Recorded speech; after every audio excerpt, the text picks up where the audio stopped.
Tere! Minu nimi on Priit Kõrve. Olen manuaalterapeut, kiropraktik, füsioterapeut. Üle 20 aasta olen tegelenud taastusravi valdkonnas, eelkõige liikumisaparaadi, kaela, selja, alaselja ja teiste liigeste probleemidega. Katsun anda ülevaate neist küsimustest, millega patsiendid minu poole pöörduvad ja millal siis oleks vaja otsida minu eriala inimestelt abi. Probleeme seoses sellega loomulikult on tänapäeval palju rohkem, eriti koroona ajal, kui inimesed läksid kodukontorisse, oli keskkond võib-olla halvasti ka kohandatud töö jaoks ja paraku enamus tänapäeval tööst paljudel tegevustest on seotud ka istumispoolega. Koolis kuni 18. eluaastani keskkooli lõpetamiseni nii paljud on meil ikkagi istumist. Nagu lasteaias 1-2 korda päevas vähemalt käiakse õues, see oleks ju väga hea, aga peale lasteaias käimist liikumine paljudel päris oluliselt väheneb. Ja sealt võivad tekkida ka osad probleemi alged. Millele siis tähelepanu pöörata? Stopp! Just mainisin, et paljud probleemid saavad alguse meie pidevast istuvast teguvisest, töötamisest, õppimisest. Et kindlasti on võimalik ka ergonoomilisel keskkonnas oma tööd teha, aga alati pole selleks võimalusi, eriti kusagil koolipingis näiteks või loengutel osalemisel. Kõige halvem on, kui me oleme kuidagi lösakil, viltu, oleme ekraani poole kuidagi kummargil, see tekitab juba ise meil probleeme. Mis võiks siis olla nendeks tähelepanekuteks, mis viitavad, et ei ole mitte lihtsalt natuke ebamugav asend, aga meil on juba tegemist päris probleemiga. Kõige lihtsamad asjad, mis võivad viidata meie keha asenditel rühiprobleemidele. Üks õlg oluliselt teisest allpool. Inimene hoiab pead kogu aeg viltu, pea ette, küürus. Küürusasendi puhul meil on juba südametöö, kopsude töö häiritud. Kui me ennast silutame korralikult välja, saavad nii kopsud kui süda täiel määral töötada. Kui me vaatame inimest, tal on siin üks õlg kõrgemal. See viitab probleemile. Rinnalihaste rindade paiknemine, kui nad on erineval joonel, jälle viitab sellele, et meil kusagil on tekkinud mingi düsbalanss kehas. Puusade, vaagnate asend. Samamoodi, kui üks puus on teisest kõrgemal, see viitab tõenäoliselt kas alaselja probleemile või sellele, et meil on üks jalg oluliselt teisest pikem, mida siis vajaduse korral saab korrigeerida loomulikult ka jalataldadega, et jalad oleksid enam ühel kõrgusel pikkused. Abaluud ühel kõrgusel ja abaluservad peaksid olema korralikult vastu roideid surutud, sest kui nad seda ei ole, see viitab selles piirkonnas lihaste juba nõrkusele, mis võib olla seotud loomulikult meie selja mingisuguse probleemiga. Pea peaks meil kõigil pöörama ilusti 90 kraadi teisele poole. Kui sellist liikumisulatust ei ole, viitab tõenäoliselt, et meil on tegemist mingite kaela funktsionaalsete plokkidega, mis siis tuleks siis manuaalterapeudil, kiropraktikul võimalusel vabastada. Mis märgid võivad viidata selja, kaela probleemidele? Näiteks, kui laps istub oma koolilaua taga ja ta ei saa seal eriti kaua püsida, kogu aeg nihelab, vahetab asendeid, ei ole ilmtingimata probleem selles, et laps on püsimata, vaid tal võib olla tegemist mingi lülisamba selgroo probleemiga. Kas siis rindkere osas, kaela osas, alaseljas. Et püsimatus mingis kohas, ebamugavus, kogu aeg otsitakse lõdvestusasendit, sest mingid lihased lähevad kusagil liigselt pingesse. See viitab probleemile. Et siis oleks vaja, et kas manuaalterapeut, kiropraktik, füsioterapeut või arst vaataks nagu probleemi põhjused üle, leiaks õiged lahendused. paljudel juhtudel on need mingid funktsionaalsed plokid. Eriti murelikuks võiks öelda oluline nüanss, millele tuleks kindlasti tähelepanu pöörata.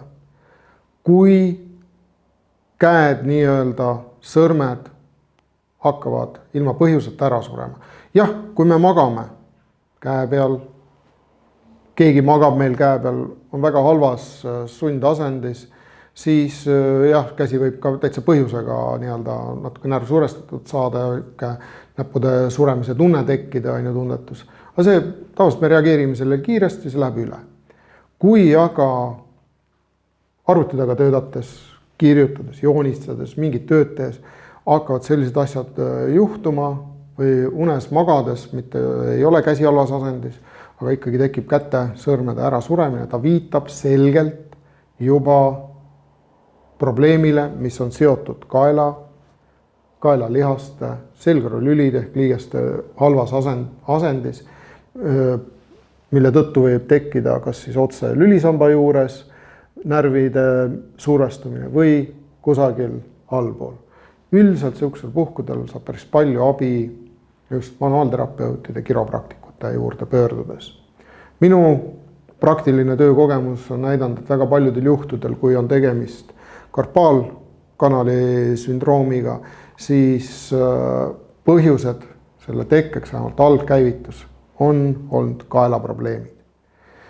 Loomulikult halvad tööasendid, pluss siis kaelaprobleemid, kus närvide töö on mingil määral häiritud, nad ei ole võib-olla nii hullusti survestatud, et täiesti käsi hakkaks atrofeeruma, aga piisavalt palju, et närvisignaalid kanduvad edasi, mitte täiesti adekvaatselt, vaid närv on kogu aeg, ta on mõjutatud, ta saab kogu aeg ärritust, ehk siis tema poolt inerveeritavad lihased on kogu aeg mingis nii-öelda eelpinges. See on nüüd lihtsustatult seletatud. Ja kui nüüd inimene veel lisaks teeb mingis sundasendas pidevalt tööd, siis lõpuks tekibki mitmest asjaolust kokku võetuna surve seal, kus seda peaks olema. Survestavad närvid ja sealt siis karpaalkanali sündroomi välja kujunemine. Enamustel minu töös ette tulnud juhtumitel, kui kaelaprobleemid on leidnud lahenduse, hakkavad vähenema ka karpaalkanali sündroomid. Loomulikult tuleb ka töökeskkonda kohandada. Me jälgime inimest külje pealt vaates. Siis arvestades tänapäevast istuvat eluviisi, kogu aeg on pea arvutis, nutiseadmetes, siis järjest rohkem võib kohata sellist varianti, kus pea on meil ettepoole nihkunud, selja ringkere osas kujuneb välja juba küür.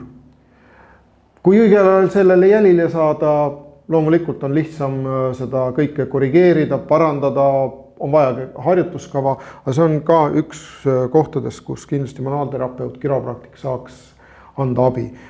Mitmetel juhtudel on tegemist ka mingisuguse kaela funktsionaalse blokiga, probleemiga, mida siis saab manuaalteraapia, kiropraktika abiga siis korrigeerida. Et mis juhtub sellises asendis? Meie süda, kopsud juba ei tööta nii efektiivselt, kui nad võiks töötada.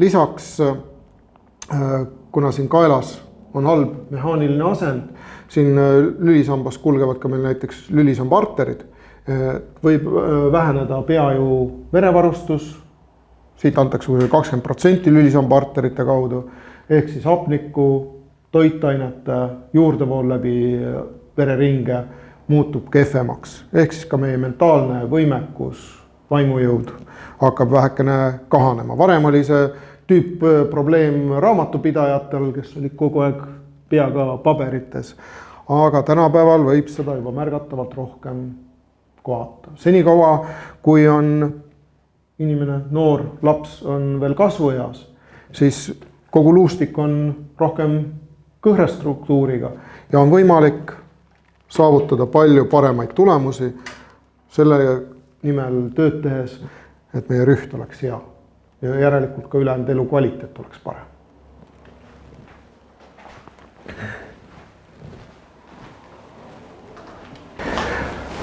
Põhjuseta peavalud pingepeavalud, pinges kael, turi. See on sellised nähud, mis väga selgelt viitavad, et on enamustel vähemalt juhtudel tegemist mingisugune kaela probleemiga, mis vajab mehaanilist ka lahendust. Et kõigil meie selgroo lülidel on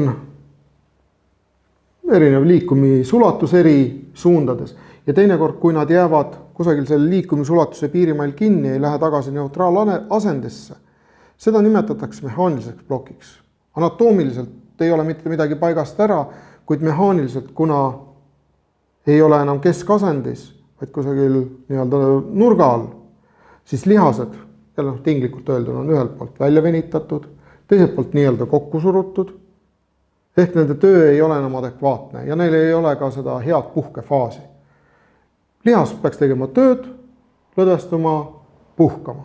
Kui ta on kogu aeg pinges, see loomulikult tekitab valulikkust lihaste kinnituskohtades ja sealhulgas ka pea, kaelavalud.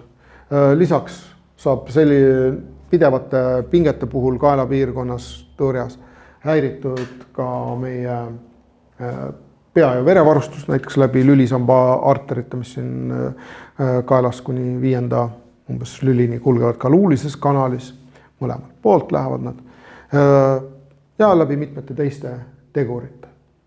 Et kindlasti tuleb nagu sihukestel asjadel tähelepanu pöörata ja vajadusel otsida abi manuaalterapeudilt, kiropraktikult, arstilt, füsioterapeudilt, et leida õigel ajal sellele lahendus. Mitmetel juhtudel on olnud juhtumid, kus mul inimesed kurdavad, et nendel on migreen, päris diagnoosi ei ole neil veel pandud, aga kui mina olen leidnud seal kaela funktsionaalseid mingeid blokke, neid kõrvaldanud, siis vabastanud, siis millegipärast peale seda inimesel peavalud kaovad. Sellisel juhul on väga selge seos just mehaanilise poolega. Ja ka nendel, kellel on diagnoositud päriselt migreen, kui mehaanika pool on ka lisaks, siis see võimendab migreeni hoogusid, nende vallandumist ja mitmed on mul patsiendid ka välja toonud, et kui neil on kaelaprobleemid lahendatud võimalikult, siis nende hoogude intensiivsus on oluliselt ka vähenenud ja ka sagedus teinekord. Üks probleemidest, millega võib kokku puutuda aeg-ajalt, on skolioos. S-kujuline skolioos, kus rinnaosas on selgroog kõverdunud ühele poole, antud juhtumil näidisel siis paremale poole ja tavaliselt siis on allpool vähemalt ühes kohas kõverdus teisele poole, siis siin nimme piirkonnas. Mille all see võib tekkida? Kõige sagedamini kujunevad sellised asjad välja kasvueas, halvad asendid, osad juhtumid on ka, kus päris selget põhjust, vähemalt teaduslikult pole nagu välja toodud, kuid üldiselt võib ikkagi seostada meie kehaasenditega. Kui me ikkagi pikalt istume kuidagi viltu siis, ja järjepidevalt, siis see jätab kehale paraku alati ka oma jälje. Et selliseid asju välja ei kujuneks, on muidugi aeg-ajalt mõistlik käia terapeudi juures konsultatsioonil ja kui on midagi tekkimas, siis koheselt ka käsile võtta. Et siin kindlasti oleks abi ka manuaalteraapias, kiropraktikas, kui ta ei ole väga süvenenud, algul ta võib olla ka ainult kompensatoorne skolioos. Et kindlasti siia juurde lisaks manuaalteraapiale, kiropraktikale oleks vaja ka harjutuskavasid, mis aitaks seda lihaskorsetti hoida. Kõige ohtlikum aeg, rõhutan, on kasvuiga. Kui luustik viskab järsku pikkust, aga lihased pole kohe järgi tulnud, see võtab ka 2-3 kuud aega, kuni lihased stabiliseeruvad. Et sellel perioodil tuleks lisatähelepanu pöörata. Valu alaseljas. Põhjused võivad olla mitmed, ka mingid haigused, kas või näiteks neerude probleemid, mis võivad anda alaselga valulikkuse, kuid enamustel juhtudel on tegemist mingi alaselja probleemi. Kas me oleme ta nii-öelda ära tõstnud, pikka aega mingites halbades sundasendites tööd teinud ja sealt kujunevad probleemid välja. Kui hakkab jalga näiteks juba valu kiirgama, natuke varbad muutuvad veidikene tundetuks, hakkavad surisema kuidagi. See viitab selgelt, et kusagil saab närv surestatud ja väga paljudel juhtudel ongi seal just probleem selgroos, kus siis selgrost väljuvad närvid saavad ühel või teisel pool mõjutatud. Mina ise nimetan seda nii-öelda piltlikult öeldes kummivooliku teooriaks, et kui keegi astub kummivooliku peale, siis ei tule sealt üldse vett läbi. Kui keegi astub sinna natukene, kergelt suurestatud, sealt tuleb midagi läbi, kuid mitte enam endise survega. See puudutab nii närvisignaalide edasikandumist kui ka tegelikult meie verevarustust. Siin on ka üks põhjuseid, miks tihtipeale inimesed lähevad õhtul magama, on enam-vähem, aga hommikul on alaselg täiesti näiteks kange. Päeval me ikkagi liigutame, nii-öelda need kummivoolikud avanevad, lasevad sealt kas siis infot või verevarustust läbi, viiakse ka ära ainevahetusjääke ehk venoosne verevarustus. Aga öösel me liigume märgatavalt vähem. Ei ole me muidugi ka öösel täiesti paigal, aga seetõttu tekib turse, mis omakorda veel kahandab nii-öelda läbilaskevõimet. Lihased lähevad pingesse, suruvad veel rohkem erinevaid struktuure kokku ja ühesõnaga genereerivad sealt järjest rohkem probleeme. Ehk siis, kui on alaselja kangus, valu, seda enam kui ta kiirgab jalgadesse, siis sellisel juhul oleks mõistlik otsida abi manuaalterapeut, kiropraktikult, arstilt, füsioterapeudilt, et leida õigeaegset lahendus ja loota, et see läheb nüüd üle. Ma arvan, et ei ole päris õige, et reeglina kipuvad need asjad süvenema. Teinekord võib piisata ka sellest, kui me tõstsime midagi väga väikest, eriti siis, kui on juba varem selga traumeeritud. Kõige ohtlikum on, kui me oleme ette kummargil ja siis pöörame. See lõhub eriti alaseljas disk mehaaniliselt. Süvenenud nimmenõgusus lordoos. Miks see on probleem? Meie kehal on kaela osas nõgusus lordoos, ringkere osas ka väike kumerus, mitte küür, aga kumerus. Ja nimme osas lordoos. Need aitavad keha raskusjõudu natuke rohkem ülejäänud kehale jaotada liikumisel, kompressioonjõu tekkimisel, raskuste tõstmisel. Kui aga need kumerused nõgusused on liialt suured, siis see keha raskus enam ei jaotu päris optimaalselt ümber ülejäänud kehale, vaid kipuvad saama kannatada diskid. Kõigi selgrolülide vahel on meil diskid, mis mehaanika mõistes on vedrud. Nad teevad oma tööd küllaltki efektiivselt, kuid kui need nõgusused, nimmelordoos konkreetselt siis praegu, on liialt süvenenud, siis disk mitte enam ei tee oma tööd päris otse, vaid ta surutakse natuke võib-olla kolmnurga kujuliseks, mitte täitsa, aga tänu sellele tema töö läheb juba ebaefektiivsemaks ja tekib soodumus, et need disk võib hakata välja kummuma, halvemal juhul võib disk saada juba ka kahjustada ja diskitükk väljuda, survestada seal juba kas seljaju või närvijuuri, mis siis võib viia juba ka operatiivsele sekkumisele, mille tagajärjed on küll võimalik paljudel juhtudel parandada, aga tulemused juba, kui kirurgia peab sekkuma, on kindlasti halvemad, kui neid asju ära hoida. Nüüd, millal sellised asjad tekivad? Kindlasti sõltub siin paljuski meie keha hoiakutest. Kui inimene on harjunud kõndima niimoodi, et pepo on taga, kõht ees, siis meie kesktelg ei tööta kehal normaalselt ja soodustab just sellise probleemide tekkeid. Nüüd näiteks naisterahvad, kui neil on plaanis saada laps. Kui see nimme nõgusus, lordoos on juba niigi süvenenud, siis lapse kandmisel tekib veel suurem tendents nimme nõgususe suurenemisele ja mida kaugema staadiumis on rasedus, seda rohkem võib tekkida siis ka alaseljas sellisel juhul probleeme. Niigi naistel on see nimme nõgusus suurem kui meestel puht anatoomilise kehaehituse juba tõttu. Meestel seevastu peale 30. eluaastat kipub kas siis õllekõht kasvama või on lihtsalt kehakaalu juba tõus vähese liikumise tõttu. Ja sealt samamoodi tekivad analoogsed probleemid. Mida rohkem tegelikult on kõhtu, seda tugevamad peavad olema kõhulihased ja miks? Kõhulihased otseselt nad küll ei kinnitu siia nii-öelda selgroole, aga nad tekitavad positiivse rõhu, mis aitab seda selgroogu hoida normaalsemas asendis. Suur kõht, nõrgad lihased, kõhulihased süvendab probleeme. Ja probleem ei ole mitte ainult füüsilisel tööl, vaid ka näiteks tööde puhul, kus inimene päevad läbi näiteks istub. Istumisel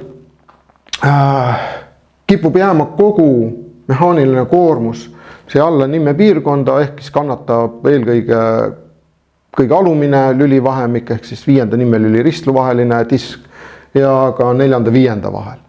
Ja kui püsti seistes kehakoormus jaotub ümber, mehaaniline koormus jalgadele, siis istudes jääb kõik ikkagi siia alaselga. Seda enam, kui istutakse viltu, minnakse lösakile istuma, kus ei ole alaselga toestatud. Sellisel juhul tekivad seal pikaajalisel nii-öelda istumisel juba märgatavalt probleemid, samamoodi ka näiteks diivanil lösakil istudes. Üldiselt võiks olla see alaselg ka toestatud. Nüüd, mida siis teha, kui see on süvenenud? On olemas mitmeid harjutusi, lihaste treeninguid, millega saaks seda asja kindlasti ka paremuse poole, kuid üldiselt on seal mõistlik küsida ka abi manuaalterapeutidelt, kiropraktikutelt, kes aitavad siis seda mehaanilisi blokke, mis siin on tekkinud, parandada. Seljal võib olla mitmeid probleeme. Sealhulgas võib mõjutada selja tervist, jalgade tervist, kui on hüppeliiges, põlv, puusaige, siis loomulikult ta mõjutab ka alaselga ja mõju läheb ka siia ülespoole, samamoodi kui ülevalt mõju allapoole. Ehk meie keha on tervik, mis üksteist vastastikku nii-öelda mõjutab. Nüüd vaagna asend. Osadel juhtudel võib kohata varianti, kus inimene arvab, et oi, tal on üks jalg pikem. Tegelikult võib olla lihtsalt vaagna asendist tingitud kompensatoorne asend, kas ta on seotud siis alaselja konkreetselt mingi probleemiga või võib olla tegemist ka sakraliitliigese funktsionaalse plokiga. Ta on väheliikuv liiges, aga kui siin tekivad mingid probleemid, plokid, siis see mõjutab päris oluliselt jalgade ja ka alaselja tervist. Et paljudel juhtudel võib olla lisaks sellele, et on alaselg valus, valu kiirgab jalga. Põhjus võib olla kas otse nii-öelda närvidega seonduvalt, mis innerveerivad konkreetset jalga ja nende väljumiskohast siis selgroost. Või võib olla kaudne nii-öelda tagajärg. Kui tuhara piirkonnas tekivad pinged või näiteks suur tuharalihas ei tee hästi oma tööd, siin on suur, keskmine, väike tuharalihas. Nende all paikneb pirnlihas, mis on oma kinnitustelt, algus-lõpp-punktidelt sarnane suurele tuharalihasele ja kui suur tuharalihas ei tee oma tööd hästi, siis pirnlihas, mis piltlikult öeldes on motoroller, suur tuharalihas on veoauto, kui veoauto oma tööd hästi ei tee, motoroller võtab ta ülesande enda peale, ta läheb pingesse, survestab, aga siin all paikneb närvisõlm, mis otseselt mõjutab kogu jala tegevust, sest enamus närve, mis innerveerivad jalga, lähevad sealt kaudu. Ehk siis tekib surve närvisõlmele ja sealt juba tekivad edasi erinevad sümptomid jalale. Seepärast, kui on põlve, hüppeliigesesse ääre, reie osas mingid kaebused, tuleks alati ka vaadata üle alaselg ja sealhulgas ka sakraliitliiges, vaagna ja ristluu ühenduskoht. Eelpool kirjeldatud probleemid kaelas, rindkere piirkonnas, alaseljas vaagna piirkonnas, kätes, jalgades. Nad kõik vajavad õigeaegset sekkumist. Oodates 1, 2, 3 päeva, võib-olla läheb üle, mõnel juhul ei olegi see võib-olla nii kriitiline.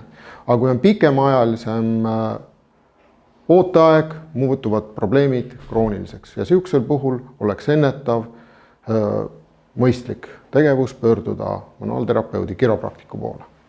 Vajadusel pöörduda ka täiendavalt arsti, füsioterapeudi poole, kelle koostöös leitakse loodetavasti antud probleemile ka mõistlik lahendus ja mida kiiremini need lahendused leitakse, seda vähem kannatab inimese elukvaliteet ja seda efektiivsemalt saame me panustada ka ühiskonda, oma perele